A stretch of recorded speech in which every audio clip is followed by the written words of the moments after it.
اعوذ باللہ من الشیطان الرجیم بسم اللہ الرحمن الرحیم نحمدہ ونصلی علی رسولہ الکریم والمہدی الموعود العظیم اما بعد السلام علیکم ورحمۃ اللہ وبرکاتہ۔ یہ اللہ تعالیٰ کا احسان عظیم ہے کہ اس نے ہمیں سب سے پہلے تو دین اسلام کی نعمت سے سرفراز کیا اور اس کے بعد مصدق امام الکائنات حضور میرا سید محمد جون پوری مہدی موعود علیہ السلام ہونے کا شرف بخشا ہے، کیونکہ امامنا حضور میرا سید محمد جون پوری مہدی موعود علیہ السلام کا انکار کفر ہے، اور جو بھی امامنا علیہ السلام کی ذات مبارکہ کا منکر ہے وہ بالکل جہنم رسید ہوگا۔ یہ میرا عقیدہ ہے اور قرآن مجید اور احادیث شریف سے بھی یہ بات ثابت ہو چکی ہے۔ خیر، میں یہاں امامنا حضور میرا سید محمد جون پوری مہدی موعود علیہ السلام کی ایک طویل نقل شریف آپ کے سامنے پیش کروں گا، جس میں امامنا علیہ السلام نے کسب اور فخر و فاخر کے متعلق تفصیل سے حکم دیا ہے۔ نقل ہے کہ امامنا علیہ السلام سے ایک شخص نے پوچھا کہ اگر کوئی شخص جو طالب خدا ہے اور فاقے پر صبر نہیں کر سکتا تو کیا کرے؟ امامنا علیہ السلام نے جواب میں فرمایا کہ ایسی صورت میں باہر جا کر 2 ٹکے کما لائے، اور اگر 1 ٹکے کی کمائی کرے گا تو اگلے دن 2 ٹکے کے کسب کی خواہش ہوگی۔ امامنا علیہ السلام ارشاد فرماتے ہیں کہ شریعت میں کسب اور تجارت کی اجازت ہے۔ یہ تجارت یا کمائی کرنے والے کی نیت یہ ہونی چاہیے کہ خدا کی عبادت کرے، احکام کی پیروی کرے اور منع کردہ چیزوں سے پرہیز کرنے کی قوت پیدا کر سکے، کہیں ایسا نہ ہو کہ حرص اور خیانت میں پڑ جائے۔ پھر امامنا علیہ السلام نے ارشاد فرمایا کہ اگر یہ تمام باتیں سب کے پیش نظر نہ ہوں گی تو دل میں فخر پیدا ہو جائے گا اور صرف نفع کمانے میں لگ جائے گا۔ یوں تو اگر وہ کسب نہیں کرتا، دن اور رات عبادت الہی، شریعت کے علم کی تعلیم حاصل کرنے میں عزلت اور خلوت نشینی میں مشغول ہو اور ان تمام کاموں کی مراد دنیا ہے، تو اس کی جائے قرار ہمیشہ کے لیے دوزخ ہوگی۔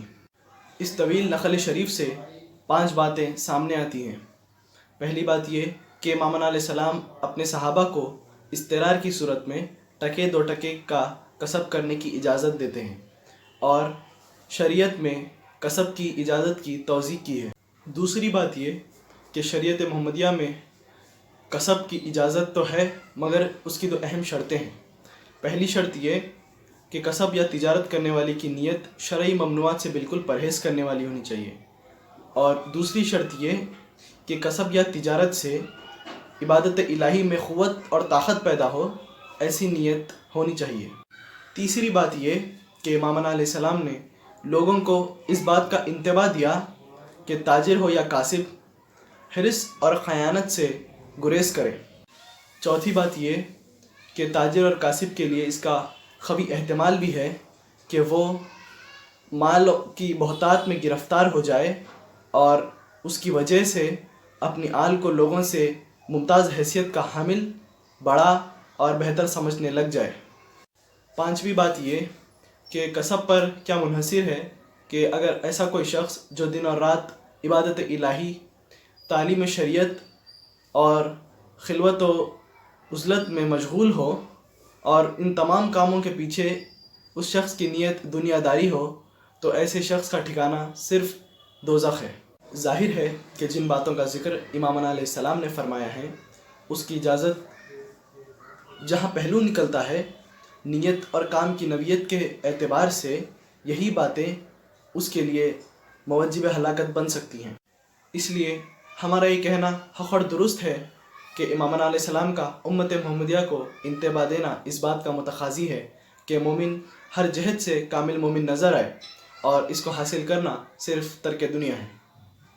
اس نقل شریف کی قطع نظر صاحب حاشیہ انصاف نامہ نے اس کے جواز میں ایک اور نقل درج کی ہے، جس کا خلاصہ کچھ اس طریقے سے ہے کہ امامنا علیہ السلام سے کسی نے پوچھا کہ کسب کیسا ہے، تو امامنا علیہ السلام جواب میں ارشاد فرماتے ہیں کہ جس کا مقام پیغمبروں کا ہو شاید وہ کسب کرے اور حدود کسب کی حفاظت کرے۔ تو سائل نے پھر پوچھا کہ حدود کیا ہیں؟ تو امام علیہ السلام ارشاد فرماتے ہیں کہ پہلی ہدیہ یہ ہے کہ اللہ پر توکل کریں اور کسب پر نظر نہ کریں۔ دوسری ہدیہ یہ ہے کہ 5 وقت کی نماز باجماعت ادا کریں۔ تیسری ہدیہ یہ ہے کہ ہمیشہ اللہ کے ذکر میں رہیں۔ چوتھی ہدیہ یہ ہے کہ حرص نہ کریں اور کپڑے کے معاملے میں ستر پوشی پر اکتفا کریں۔ پانچویں ہدیہ یہ ہے کہ اپنی کمائی کا اللہ کی راہ میں پورا عشر ادا کریں۔ چھٹویں ہدیہ یہ ہے کہ صادقین کی صحبت میں رہیں۔ ساتویں ہدیہ یہ ہے کہ ہر 2 وقت فجر کی نماز اور طلوع آفتاب اور عصر کی نماز سے لے کر عشاء کی نماز تک ذکر اللہ میں مشغول رہتے ہوئے ان دونوں اوقات کی حفاظت کریں۔ آٹھویں ہدیہ یہ ہے کہ اذان کی آواز سننے پر سب کام بند کر دیں، اگر پھر بھی مصروف ہوں تو وہ کسب حرام ہے۔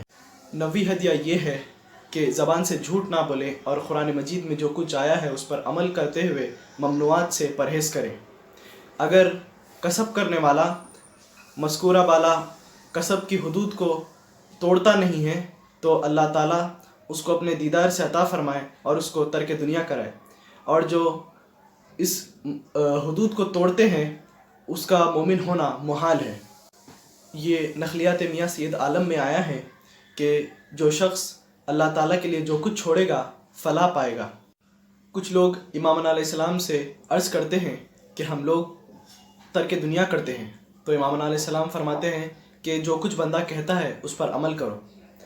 امام علیہ السلام ارشاد فرماتے ہیں کہ مرغی کھاؤ، اچھے کپڑے پہنو اور آرام سے تخت پر سو، لیکن منع شدہ دنیا کی طلب مت کرو، اپنے دل کو اللہ تعالیٰ کے حوالے کر دو۔ تو وہ لوگ فرماتے ہیں کہ یہ کیسے ہوگا؟ تو امام علیہ السلام نے فرمایا کہ یہ تم جانو۔ اس کے بعد ان لوگوں نے ترک دنیا اور امام علیہ السلام کی صحبت اختیار کر لی۔ امام علیہ السلام کا ایک اور ارشاد مبارک ہے جو میں آپ کے سامنے پیش کر رہا ہوں۔ امام علیہ السلام ارشاد فرماتے ہیں کہ بندے کے اختیار میں ہر وہ چیز جو شرع کے موافقت سے آتی ہے حلال ہے، اور حلال طیبہ وہ ہے جو بے اختیار غیب سے تحفہ آتی ہے۔ حلال کا حساب کتاب ہے لیکن حلال طیبہ کا حساب کتاب نہیں ہے۔ حضرت ابن مسعود رضی اللہ تعالیٰ عنہ کہتے ہیں کہ رسول اللہ صلی اللہ علیہ وسلم نے آیت مبارکہ پڑھی جس کا ترجمہ ہے کہ اللہ جس کی ہدایت کا ارادہ کرتا ہے اس کا سینہ اسلام کے لیے کشاد کر دیتا ہے۔ رسول اللہ صلی اللہ علیہ وسلم سے پوچھا گیا کہ اس کی کوئی علامت ہے جس سے ایسے شخص کی شناخت ہو سکے؟ تو مشکات شریف کی حدیث نمبر 567 ہے، ہاں وہ نشانی غرور کے گھر یعنی دنیا سے دور ہونا، آخرت کی طرف رجوع کرنا اور مرنے کے لیے تیار ہونا چاہیے۔ اسی لیے قوم مہدویہ میں ترک دنیا عمل صالحہ کا نام ہے۔ حضرت شاہ خنمیر رضی اللہ تعالیٰ عنہ نے عقیدہ شریف میں ترک دنیا کے متعلق امامنا علیہ السلام کے استدلال میں کچھ اس طریقے سے فرمایا کہ اور امام علیہ السلام نے ترک حیات دنیا کی نسبت فرمایا، اللہ کا قول ہے جو شخص نیک عمل کرے گا، مرد ہو یا عورت، اور وہ ایمان بھی رکھتا ہو تو ہم اس کی زندگی دنیا میں بھی اچھی طرح بسر کرائیں گے اور آخرت میں بھی ان کے بہترین اعمال کا صلہ دیں گے۔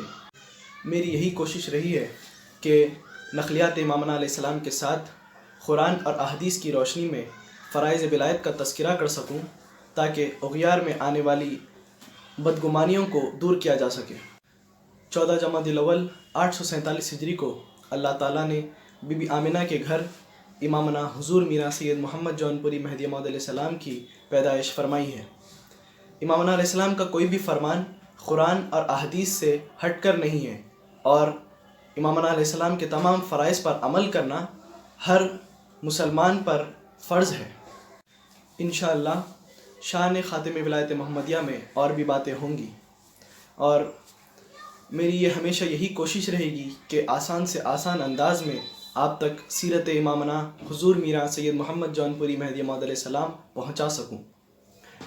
میری اللہ تعالیٰ سے دل کی گہرائیوں سے یہ دعا ہے کہ ہم کو مصدق امام الکائنات رکھ کر جلا اور مار، اور ہماری آنے والی نسلوں کو سیدین اور خاتمین کے صدقے و طفیل میں مصدق بنا۔ آمین ثم آمین، وآخر الدعوانا الحمد للہ رب العالمین۔ شکریہ۔ اور آخر میں آپ تمام سے یہ گزارش ہے کہ ہمارے چینل بزم جلیل کو سبسکرائب کریں تاکہ آنے والی ویڈیوز آپ تک جلد سے جلد پہنچ سکیں. شکریہ.